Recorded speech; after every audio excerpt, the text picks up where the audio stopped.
الأعمال بالنية فمن كان هجرته إلى دنيا يصيبها أو امرأة يتزوجها فهجرته إلى ما هجر إليه ومن كانت هجرته إلى الله ورسوله فهجرته إلى الله ورسوله صلى الله عليه وسلم.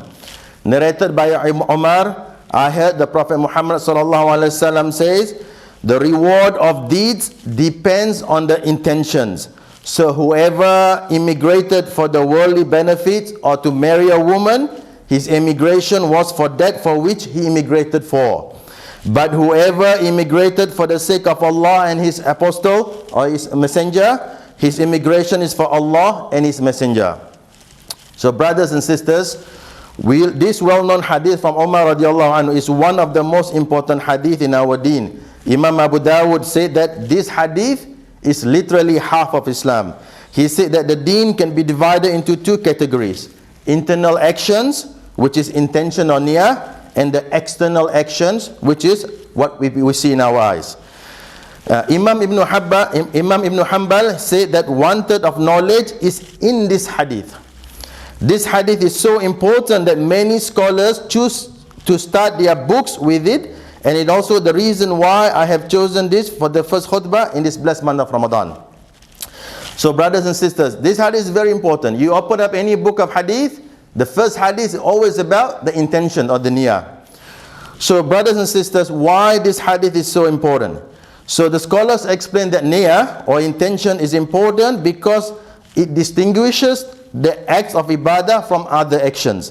It is a condition for fasting Ramadan that you make the intention for fasting before you begin your fast.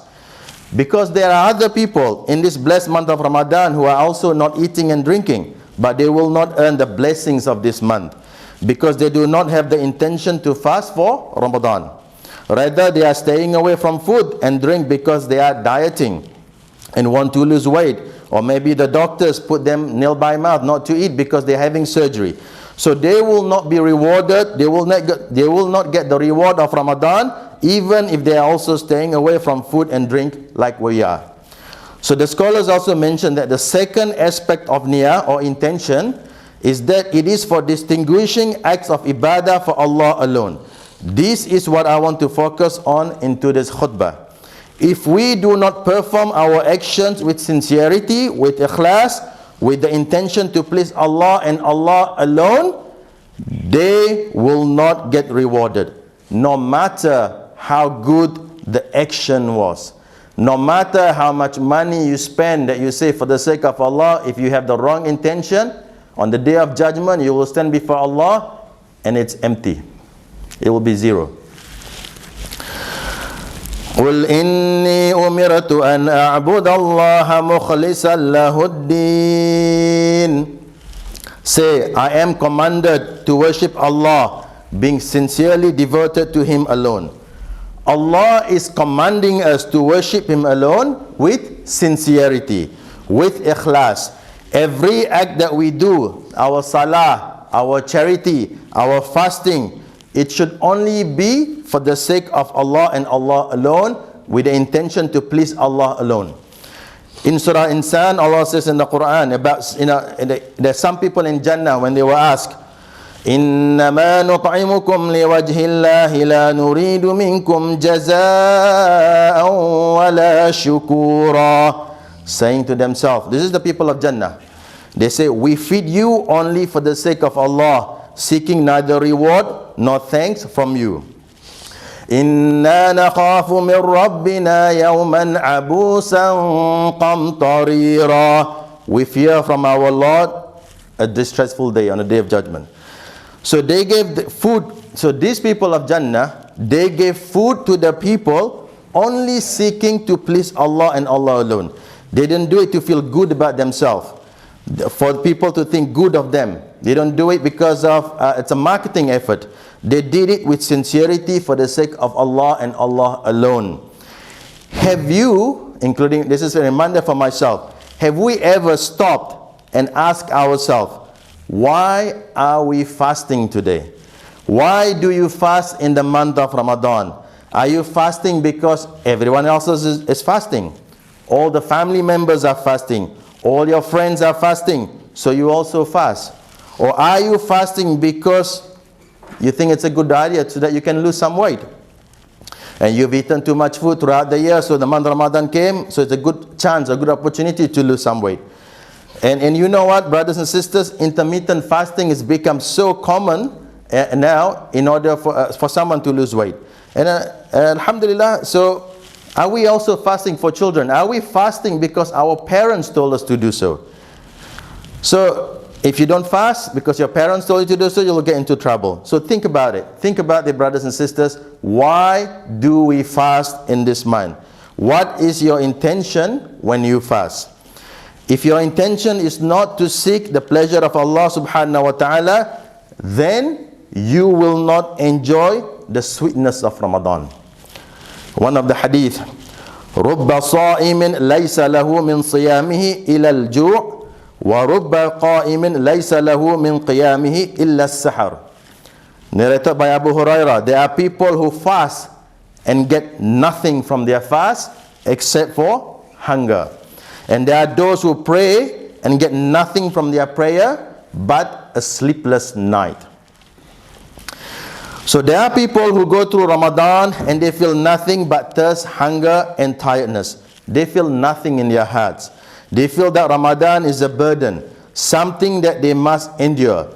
That is because the intention is incorrect. The intention was wrong. Their intention was not to fast in the hope of earning the reward and mercy of Allah Azza wa Jal. They were fasting for other reasons. This is why Allah says in the hadith, every good deed of Adam's son is for him except for fasting. It is for me and I shall reward the fasting person for it. In the Sahih al-Bukhari. So no one knows. The truth is, brothers and sisters, fasting, no one knows if you are truly fasting or not. You could be eating and drinking secretly. No one will ever know except for Allah subhanahu wa ta'ala. Brothers and sisters, today is the first day of Ramadan for most of us in New Zealand. Let us begin our Ramadan with good intentions, inshaAllah. Make your intention to fast to earn the pleasure of Allah Azza wa Jal. Make your intention to earn His mercy, to earn His forgiveness. If that is your good intention, then that will be rewarded bi'idhnillah. If you have good intention, you will find it easy to fast this month of Ramadan. You will find it easy to read the Quran. You will find it easy to give charity. You will find it easy to do Qiyamul Layl bi'idhnillah. It was reported that Abdullah, the son of Imam Ahmad, said to his father one day, "O father, instruct me." And Ahmad, may Allah be pleased, Imam Ahmad, may Allah be pleased with him, said, "O my son, have a good intention. You will always be good as long as you intend good." Let that sink for a moment, my brothers and sisters. "O my son, have good intention. You will always be good as long as you intend good." So remember, brothers and sisters, you are good as long as you intend good. Everything is based on your intention. This is where a lot of us, including myself, fall short. That is one of the reasons why we fall into sins. We don't start our actions with the right intentions. Someone wants to become an engineer, want to become a doctor, but if the intention is not to help the people and earn the mercy of Allah subhanahu wa ta'ala, that's it. It's pointless. You know, they want to be a doctor to earn money, to earn status. What happens? You get busy with your work, you forget about Allah subhanahu wa ta'ala. One thing, brothers and sisters, the people, any one of us here, if you forget Allah, Allah forgets them. If you don't remember Allah, Allah will forget about you. Someone want to get married, but their intention is not to have a pious family, to serve Allah Azza wa Jal. They get married because their parents said that it's your time, you're 20, it's time to get married now. Or maybe they just want to have a big party. What is the result? Divorce. We see this in the society. We can see that so many problems that happen in our community is because the good intention was missing. We do things other than for the sake of Allah subhanahu wa ta'ala. Brothers and sisters, before you do anything, ask yourself, why am I doing this? Why I'm giving da'wah? Why I give charity? Why do I feed people? What do I do for? Do I do it for the sake of something? or do I do this for the sake of Allah and Allah alone? If we correct our intentions, then we will do the correct action bi'idhnillah. أقول قولي هذا وأستغفر الله لي ولكم ولسائر المسلمين فاستغفروه إنه هو الغفور الرحيم. Allah says in the Quran, يا أيها الذين آمنوا كتب عليكم الصيام كما كتب على الذين من قبلكم لعلكم تتقون.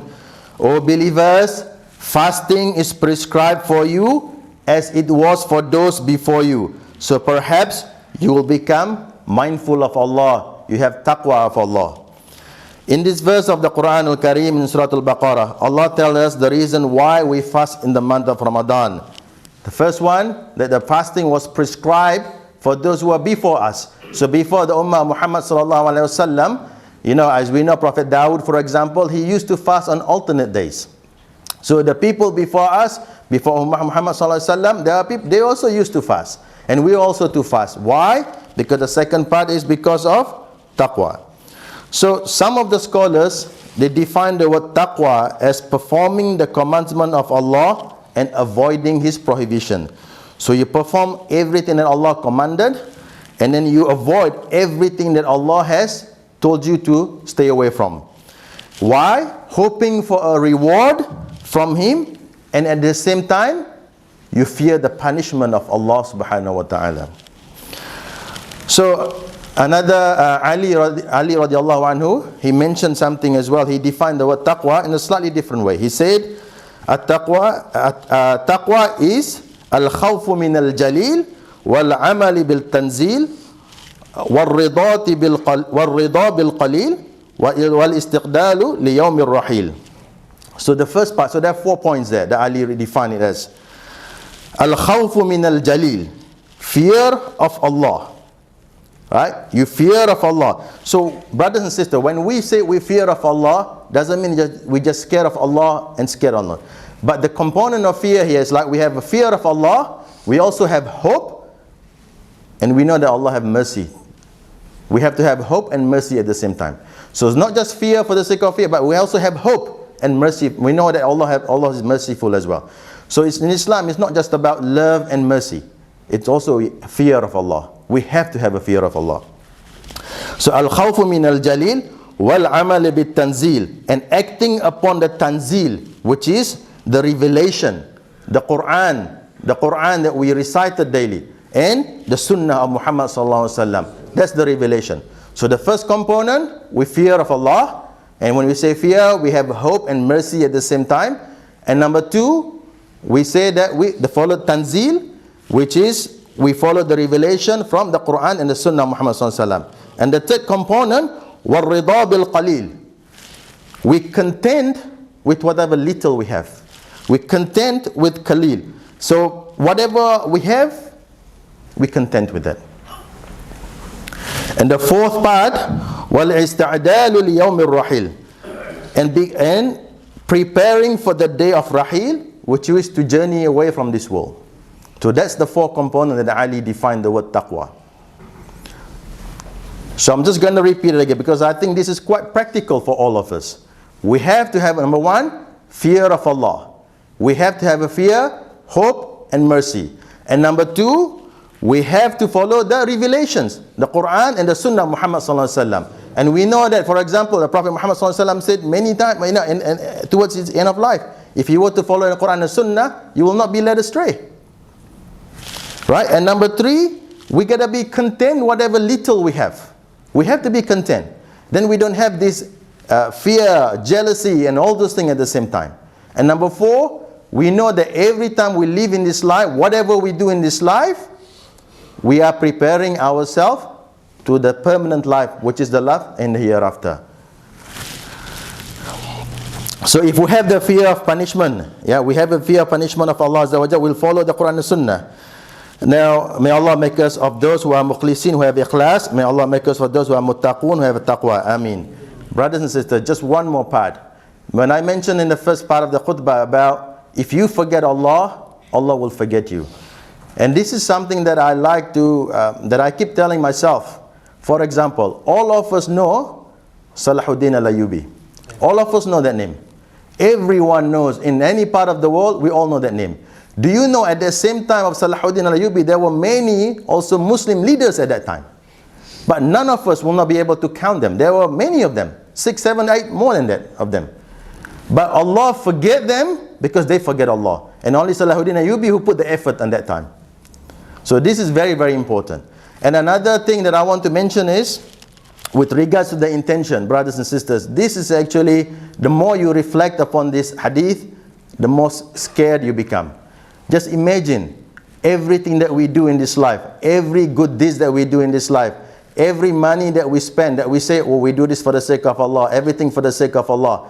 But on the day of judgment, we get nothing out of it. This is very important, brothers and sisters. Extremely important.